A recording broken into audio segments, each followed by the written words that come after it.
Subaltern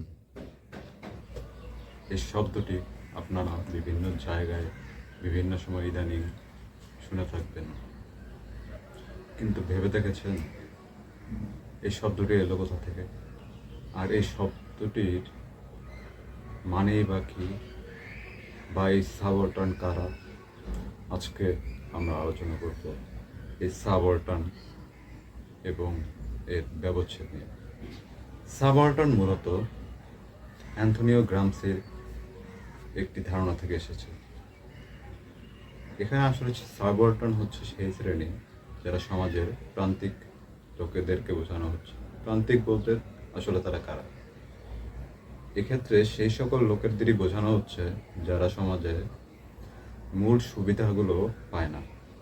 যেমন এক্ষেত্রে আমরা বলতে পারি যে একজন কৃষক, তার জমি আছে কিন্তু সে খাজনা পরিশোধ করে সবসময় অথবা করে না, কিন্তু সে বিভিন্ন সুবিধা থেকে বঞ্চিত থাকে কারণ তার মালিকানা নেই।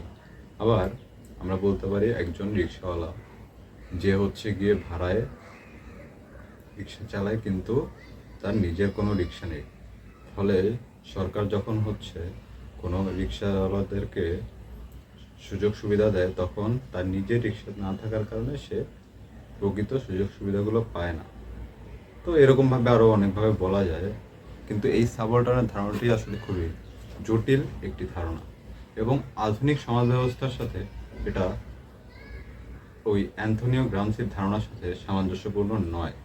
কারণ আধুনিক সমাজ ব্যবস্থায় এবং সরকার ব্যবস্থায় যতটা পরিবর্তন এসেছে, এটা ওই সময় ছিল না। এখন আমরা দেখতে পাচ্ছি যে সাবঅল্টার্ন বলতে অনেককেই টার্গেট করা হচ্ছে, অনেককেই সাবঅল্টার্ন হিসাবে প্রিটেন্ড করার চেষ্টা করা হচ্ছে, কিন্তু কথা হচ্ছে গিয়ে এই সাবঅল্টার্ন আসলে কতটা সাবঅল্টার্ন, অথবা এই সাবঅল্টার্নদেরকে আমরা আসলে রিকগনাইজ করতেছে কিনা। এক্ষেত্রে একটা বাস্তবতা আমরা বলতে পারি যে অর্থনৈতিক সাবঅল্টার্ন আর মনস্তাত্ত্বিক সাবঅল্টার্ন দুটা আলাদা বিষয়। আমরা বাংলাদেশের ইতিহাসের দিকে তাকালে আমরা দেখতে পাবো যে বাংলাদেশে সবসময় এর 80 থেকে 90% জনগণ আসলে সুযোগ সুবিধা বঞ্চিত, এবং তারা সরকারি সুযোগ সুবিধা পায় না বেশিরভাগ ক্ষেত্রে, এবং তারা বিভিন্ন জায়গা থেকে বঞ্চিত হয়ে গেছে। তো এই যে সময়টার কথা আমরা বলছি, এই সময়টা হচ্ছে গিয়ে মোটামুটি ব্রিটিশ পিরিয়ডের থেকে এই 1970 বা 60-এর দশক পর্যন্ত, বা বাংলাদেশ স্বাধীনতা আগ পর্যন্ত বলা যায়। হ্যাঁ, স্বাধীনতার পরেও কিছুটা সময় এই পরিস্থিতি ছিল, তবে এই পরিস্থিতির উত্তরণ আমরা দেখতে পাচ্ছি 1990-এর দশকে। তো তখন বাংলাদেশের অর্থনীতিতে একটা মোটামুটি পরিবর্তন আসে, যেটা হচ্ছে গিয়ে আমাদের পাট ভিত্তিক রপ্তানি ভেঙে পড়েছিল তখন, এবং এটার বিপরীতে আমরা আমাদের গ্লোবাল রেমিটেন্স অর্থাৎ প্রবাসী আয়, এবং আরেকদিকে হচ্ছে আমাদের গার্মেন্টস সেক্টর, এই দুটা বুম করলো। তো তখন আমাদের যারা হচ্ছে গিয়ে পাটের ব্যবসায়ী ছিল বড় বড়, তারা তাদের ব্যবসাগুলোকে শিফট করলো গার্মেন্টস খাতে, এবং সাধারণ যেই পাট চাষি বা পাটোয়ারি যারা ছিল, তারা হচ্ছে গিয়ে অন্যান্য তাদের যে ক্যাপিটাল ছিল সেটাকে অন্যান্য ব্যবসায় ইনভেস্ট করলো। তবে এক্ষেত্রে সবচাইতে মজার বিষয় হচ্ছে গিয়ে তখনও গার্মেন্টস সেক্টর এতটা বুম করে উঠতে পারেনি যতটা আগে পাট থেকে আমরা আয় করতাম। তো তখন আমাদের অর্থনীতি মোটামুটি অনেকটা এমন পরিস্থিতিতে দাঁড়ালো যে যদি কোনো সেক্টরে ভালো বিনিয়োগ না করতে পারে, ভালো করতে না পারে, রপ্তানি খাতের উন্নয়ন না হয়, তাহলে আমাদের বৈদেশিক মুদ্রার যেই ফ্লো সেটা কমে যাবে এবং আমাদের বৈদেশিক বাণিজ্য ব্যাহত হবে। তো তখন সরকার একটা পদ্ধতি গ্রহণ করলো। তারা বিশ্বের বিভিন্ন দেশে প্রবাসী শ্রমিক পাঠানোর দিকে মনোযোগ দিল। এখন এই প্রবাসী শ্রমিক আসলে কারা ছিল? এরা ছিল, আমরা প্রথমেই যাদের কথা বলেছিলাম যে এই খেটে খাওয়া বা নিচু স্তরের বা হোয়াট এভার ইট ইজ, এই সাবঅর্ডিনেটরা, যারা হচ্ছে গিয়ে সুযোগ সুবিধা থেকে বঞ্চিত ছিল। এখন পরিস্থিতি দাঁড়ালো এই সাবঅর্ডিনেটরা সামহাও কিছু টাকা ম্যানেজ করে বা কিছু একটা ব্যবস্থা করে তারা হচ্ছে চলে গেল মিডল ইস্টে, সিঙ্গাপুরে, মালয়েশিয়াতে কাজ করার উদ্দেশ্যে। তো তারা যখন ওখানে গেল, সেখানের কারেন্সি ভ্যালুর কারণে তারা বেশ ভালো অ্যামাউন্টের টাকা বাংলাদেশে পাঠাতে পারছে, ফলে তাদের আর্থসামাজিক অবস্থার একটা অভূতপূর্ণ উন্নয়ন আমরা দেখতে পাই ওই সময়টাতে। কিন্তু এক্ষেত্রে তাদের যেই পরিবার ছিল, সেই পরিবারও তখন চিন্তা করে যে আমাদের পরিবার একজন আছে, আরেকজনকে পাঠাই। তো এভাবে করে পরিবার ভিত্তিক, সমাজ ভিত্তিক বিদেশে যাওয়ার হারটা বেড়ে গেল।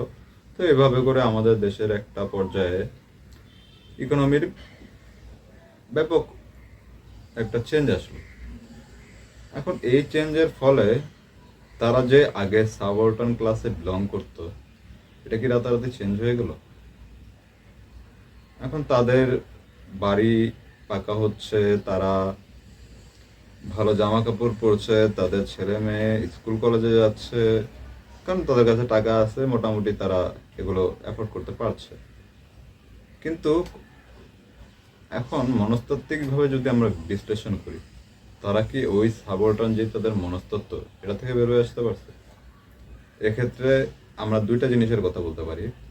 তারা বিদেশে গিয়েছে এবং তাদের কাছে প্রচুর পরিমাণ ক্যাশ এসেছে। এখন ক্যাশ আসার ফলে তারা কি করলো, তারা তাদের এই টাকাগুলো এমন সব জায়গায় ইনভেস্ট করলো যেখান থেকে হচ্ছে গিয়ে প্রোডাকশন খুব একটা হয় না, কিন্তু একটি স্থায়ী এবং স্থিতিশীল আয় আসে। যেমন আমরা বলতে পারি যে তারা অনেকে হচ্ছে গিয়ে একটা জমি কিনলো, ওখানে একটা বাড়ি তুললো, বাড়ি তুলে নিজে থাকলো, অথবা ওখান থেকে হচ্ছে গিয়ে দোকান, মানুষকে ভাড়া দেওয়া, সামহাট লাইক দ্যাট, এভাবে করে একটা মোটামুটি ক্যাশ ফ্লো এনশিওর করলো। আবার কেউ কেউ হচ্ছে গিয়ে ছোটোখাটো মুদির দোকান বিদেশ থেকে আসার পরে দিয়ে দিল, অথবা হচ্ছে গিয়ে টাকাগুলো ব্যাংকে রেখে দিল ফিক্সড ডিপোজিট হিসাবে বা সঞ্চয়পত্র কিনে, এখান থেকে একটা হ্যান্ডসাম অ্যামাউন্ট তারা পাচ্ছে। কিন্তু এটার ফলে কিন্তু তারা এটা প্রমাণ করে দিল যে তাদের যেই সাবঅর্ডিনেট মনস্তত্ত্ব, তারা যে ক্যাশকে ক্যাপিটাল হিসাবে ব্যবহার করতে পারছে না, এটা তারা প্রমাণ করে দিয়েছে। এখন কথা হলো, এই সাবঅর্ডিনেট মনস্তত্ত্ব আমাদের সমাজে এখন কি অবস্থায় আছে? এখন আমরা এদিকে বিশ্লেষণ করলে দেখতে পাই যে আমাদের এই সোসাইটিতে এই যে সুডো সাবঅর্ডিনেট বা রুটেড সাবঅর্ডিনেটরা, এরা আমাদের সোসাইটিতে এমনভাবে মিশেছে যে এটাকে এখন আর ডিস্টিংগুইশ করার তেমন কোনো পরিস্থিতি নেই। সো এখন অনেকে ধরেন একজন হচ্ছে গিয়ে ব্যক্তি, তার পিতা হচ্ছে গিয়ে বিদেশে প্রবাসী শ্রমিকের কাজ করছে। এখন সে বিভিন্ন পরিস্থিতিতে নিজেকে মিডল ক্লাস হিসেবে দাবি করে, আবার বিভিন্ন পরিস্থিতিতে নিজেকে সাবঅর্ডিনেট হিসেবে দাবি করে, যখন যেখান থেকে সুবিধা নিতে পারে আর কি। তো এই জিনিসগুলো আসলে খুবই কমপ্লিকেটেড করে ফেলেছে। এখন আমরা বলতে চাই যে হ্যাঁ, আমার টাকা আছে, আমি তো মিডল ক্লাস, অথবা আমি হায়ার মিডল ক্লাস। আবার যখনই দেখা যায় যে এটা না বলে যদি আমি বলি আমি সাবঅর্ডিনেট, তাহলে আমি একটু বেশি সিম্প্যাথি পাবো, তখন আবার আমি বলে উঠতেছি কি আমি সাবঅর্ডিনেট। তো এই জিনিসগুলো আমাদের সমাজে এখন কমন। এখন ওইভাবে বিবেচনা করতে গেলে আসলে আমাদের দেশের 70, 80, 90 এরকম একটা পোর্শন আসলে সাবঅর্ডিনেট ক্লাসে বিলং করতো এবং মনস্তাত্ত্বিকভাবে তারা সাবঅর্ডিনেট, এটা অস্বীকার করার উপায় নেই। এখন সবাই যদি নিজেকে সাবঅর্ডিনেট দাবি করে, তাহলে এটা বিষয়টা কি দাঁড়াচ্ছে? আসলে আমরা এখানে ওই ক্লাসিক সাবঅর্ডিনেট বা হচ্ছে গিয়ে সাবঅর্ডিনেট যে কনসেপ্ট, এটার সাথে বাংলাদেশের সোশিও ইকোনমিক যে বাস্তবতা, এটাকে কখনোই মিলাতে পারবো না। কারণ ওইটার যেই সেন্স আর এখনকার আধুনিক সমাজ ব্যবস্থা এবং বাংলাদেশের জিওগ্রাফিক যে সেন্স, এ দুটো কখনোই মিলবে না। যাক, সাবঅর্ডার নিয়ে আসলে অনেক কথা বললাম। এটা বলার উদ্দেশ্য ছিল কি জানি না, তবে এক্ষেত্রে সাবঅর্ডান সিম্পেথাইজার এবং সাবঅর্ডান সিম্পেথি এটাও একটা বড় আলোচনার বিষয়। এটা নিয়ে আমরা কথা বলবো, তবে আজকে ভিডিওটা অনেক বড় হয়ে যাচ্ছে, আজকে এটা নিয়ে আমরা কথা বলবো না। আপনাদের সবাইকে ধন্যবাদ।